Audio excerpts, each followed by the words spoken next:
So hi guys, welcome back to my to videos. तो इस video में दोस्तों डिस्कस करने वाले हैं यहाँ पर कुछ इंपॉर्टेंट कंपनीज को और उनसे रिलेटेड कुछ इंपॉर्टेंट अपडेट्स हैं जिसकी बात करेंगे इस वीडियो में। तो चलिए दोस्तों वीडियो की शुरुआत करते हैं। बट सबसे पहले डिस्कस करते हैं बाजार को, क्योंकि आज के दिन की बात करें तो बाजार में काफ़ी अच्छी परफॉर्मेंस हमें देखने को मिल रही है। अब इस परफॉर्मेंस के पीछे का सबसे बड़ा रीज़न क्या है उसको समझने की कोशिश करेंगे। बट उससे पहले अगर आपने अभी तक चैनल को सब्सक्राइब नहीं किया है तो चैनल को सब्सक्राइब करके बेल आइकन को प्रेस कर लो। टेलीग्राम चैनल को भी ज्वाइन कर लो जिसका लिंक आपको डिस्क्रिप्शन में देखने को मिल जाएगा। और दोस्तों जितनी भी कंपनी से रिलेटेड, मार्केट से रिलेटेड न्यूज़ एंड अपडेट्स हम लोग कवर करेंगे वो सारे न्यूज़ एंड अपडेट्स सिर्फ और सिर्फ एजुकेशन पर्पज़ के लिए, किसी भी तरह का इसको इन्वेस्टमेंट एडवाइस मत समझना। आप खुद का रिसर्च और एनालिसिस भी कर सकते हैं। तो चलिए दोस्तों वीडियो की शुरुआत करते हैं। सबसे पहले बात करते हैं बाजार के बारे में। सो आज के दिन की बात करें तो बाजार में काफ़ी अच्छी परफॉर्मेंस हमें देखने को मिल रही है। अब आज के दिन मॉर्निंग में और भी अच्छा परफॉर्मेंस हमें देखने को मिल रहा था, बट थोड़ा सा प्रॉफिट बुकिंग के बाद 0.8% के आसपास बाजार आपको पॉजिटिव ज़रूर नजर आती हुई दिख रही है।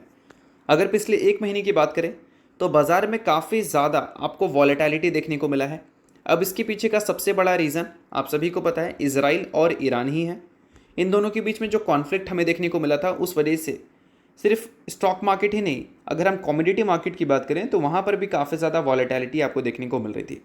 अब इसमें जब यूएस के इन्वॉल्वमेंट देखने को मिला था तो हमें लगा था सिचुएशंस और भी ज़्यादा ख़राब होती हुई नज़र आएगी। बट अब देखोगे तो सिचुएशन पहले के मुकाबले थोड़ी सी हमें बेटर नज़र आती हुई दिख रही है, क्योंकि आज रात एक न्यूज़ हमें सुनने को मिला था। न्यूज़ दोस्तों डोनाल्ड ट्रंप की तरफ से आता हुआ दिखा था, जिसमें उन्होंने बताया था कि ईरान जो है वो सीज़ फायर स्टार्ट कर चुका है, या फिर बोल सकते हैं स्टार्ट करने वाला है, और इजराइल भी स्टार्ट करने वाला है। इजराइल की जो सीज़ फायर है वो हमें अगले 24 घंटों में देखने को मिलेगी, और ईरान की जो सीज़ फायर है वो अगले 12 घंटों में हमें देखने को मिलेगी। तो 12 दिन का ये जो वॉर था वो ऑफिशियली एंड हो चुका है, ऐसा हमें डोनाल्ड ट्रंप के थ्रू सुनने को मिला था। अब दोस्तों इन सारी चीज़ों के बाद मार्केट ने तो अच्छा परफॉर्म किया, बट इन सारी चीज़ों के बाद जो रायता फैला है वो नेक्स्ट लेवल है। अब देखो ये सारी चीज़ें तो रात में ही हमें सुनने को मिल गई थी 12 बजे 1 बजे के आसपास। बट उसके बाद हमें क्या सुनने को मिला, ईरान के जो फाइनेंस मिनिस्टर हैं उनकी तरफ से स्टेटमेंट हमें सुनने को मिला कि ईरान और इजराइल के बीच में जो सीज़ फायर की बातें हमें सुनने को मिल रही है, एज ऑफ नाउ अभी तक उनका कोई भी एग्रीमेंट साइन नहीं हुआ है। और ये जो सारी चीज़ें हैं, इन सारी चीज़ों को और भी ज़्यादा तड़का तब लगा जब इजरायली मिनिस्ट्री ने ये कंप्लेन किया कि ईरान ने फ्रेश मिसाइल लॉन्च किया है किन के ऊपर, इजराइल के ऊपर, और ये जो सीज़ फायर की बातें हैं उसको ये वॉयलेट कर रहे हैं। तो इन सारी चीज़ों के बाद ट्रंप की भी हमें वार्निंग देखने को मिली है। बट अब देखोगे तो ईरान के जो मीडिया रिपोर्ट्स हैं वो ये बोलना शुरू कर चुके हैं कि ट्रंप ने सीज़ फायर के लिए ईरान से भीख मांगा है, ऐसा भी आप बोल सकते हैं। क्योंकि अभी के टाइम पे देखोगे तो अपर हैंड आपको डेफिनेटली ईरान का ही देखने को मिलेगा, क्योंकि दो कंट्री मिलकर एक कंट्री के ऊपर अगर चढ़ी हुई है और फिर भी अगर जो पावरफुल कंट्री है वो सीज़ फायर की बातें कर रही हैं तो कहीं ना कहीं ईरान का ही अपर हैंड इसमें हमें देखने को मिलता है। क्योंकि यूएस के इन्वॉल्वमेंट के बाद यूएस की तरफ से वार्निंग भी देखने को मिला था कि अगर इसका रिटेलिएशन वो करते हैं तो आगे चलकर जो वो अटैक होगा वो काफ़ी ज़्यादा बड़ा होगा, इससे भी ज़्यादा बड़ा होगा। और ईरान की तरफ से उसका काउंटर हमें देखने को मिला भी था।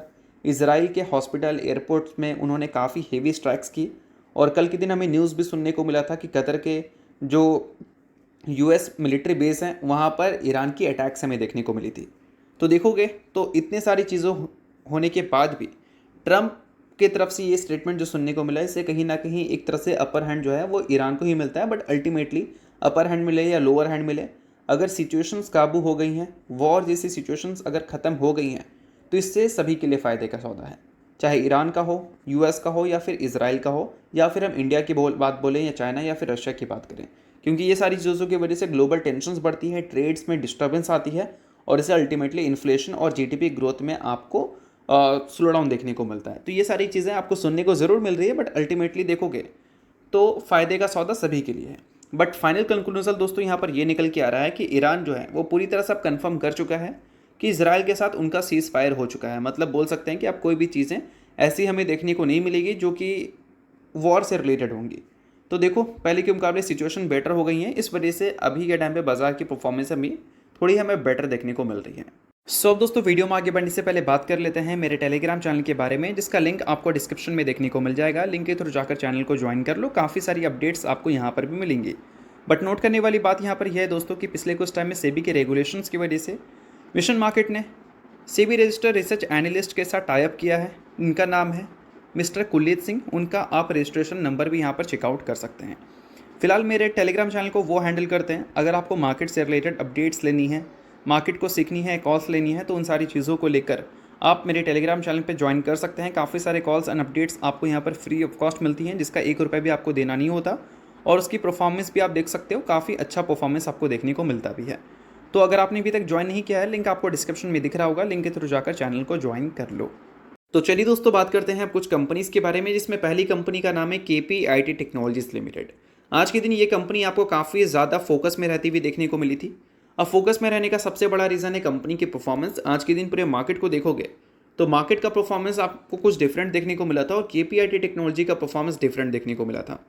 KPIT टेक्नोलॉजी में करीब आपको 5% के आसपास की गिरावट देखने को मिली थी। अब इसके पीछे का रीज़न है कंपनी के जो मैनेजमेंट है उनकी कॉमेंट्री, जो कि अनसर्टेन इन्वायरमेंट से रिलेटेड चीज़ें हमें सुनाते हुए नजर आए हैं, और इसके अलावा स्लोअर डील वार्निंग की भी संकेत उन्होंने दी है।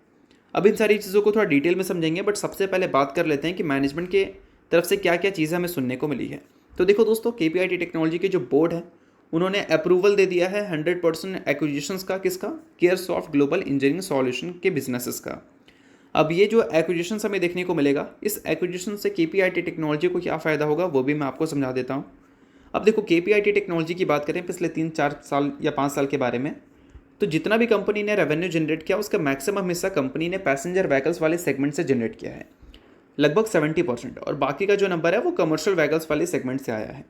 अब ये कंपनी क्या चाहती है कि अगले 2 से 3 सालों में पैसेंजर व्हीकल्स के साथ कमर्शियल व्हीकल वाले जो सेगमेंट है वहाँ से भी कंपनी को अच्छा ग्रोथ मिले। तो इसके लिए ये कंपनी उन कंपनीज़ को एक्वायर कर रही है जिसका प्रेजेंस इस पर्टिकुलर सेगमेंट्स में है। तो trucks end of highway segments को कंपनी स्ट्रेंथन प्रोवाइड करना चाहती है। इस वजह से केयरसॉफ्ट कंपनी की एक्विजिशन हमें देखने को मिलेगी, क्योंकि ये कंपनी का बिजनेस इसी पर्टिकुलर सेगमेंट पर हमें देखने को मिलता है। और इन सारी चीज़ों के बाद दोस्तों, KPIT टेक्नोलॉजी के मैनेजमेंट की तरफ से ये भी हमें सुनने को मिला कि अगर हम बात करें कंपनी के ओवरऑल बिजनेस इन्वायरमेंट के बारे में, तो वो अभी के टाइम पे अनसर्टन सिचुएशन में है due to rising geopolitical tensions, उसके अलावा ग्लोबल टैरिफ स्ट्रक्चर्स। ये दो रीज़न उन्होंने दिया है जिस वजह से एक अनसर्टिनिटी बनी हुई है इनके ग्रोथ को लेकर। अब यहाँ पर यह भी बताया गया है कि कंपनी ये जो सारी चीज़ें बता रही हैं, ये सारी चीज़ों की वजह से जो इनका कन्वर्जन रेट है वो हमें स्लो होता हुआ देखने को मिलेगा, पहले के मुकाबले कम देखने को मिलेगा। और इन सारी चीज़ों की वजह से क्या है कि अल्टीमेटली जो इनके ग्रोथ है उस पर इम्पैक्ट हमें देखने को मिलेगी। बट इन्होंने ये भी बताया है कि यूरोप के मार्केट से कंपनी को प्रॉमिसिंग चीज़ें देखने को मिल रही हैं, बट उसके अलावा US और एशियन मार्केट की बात करें तो वहाँ पर हमें अनसर्टन सिचुएशंस देखने को मिल रही है। अब देखा जाए तो वॉर तो ख़त्म हो चुका है, टैरिफ का जो मसला है वो भी थोड़ा हद तक शॉर्ट आउट होता हुआ दिखा है। तो देखते हैं कि Q1 के रिजल्ट के बाद KPIT टेक्नोलॉजी के मैनेजमेंट की तरफ से और क्या कमेंट्री देखने को मिलता है इनके ग्रोथ से रिलेटेड।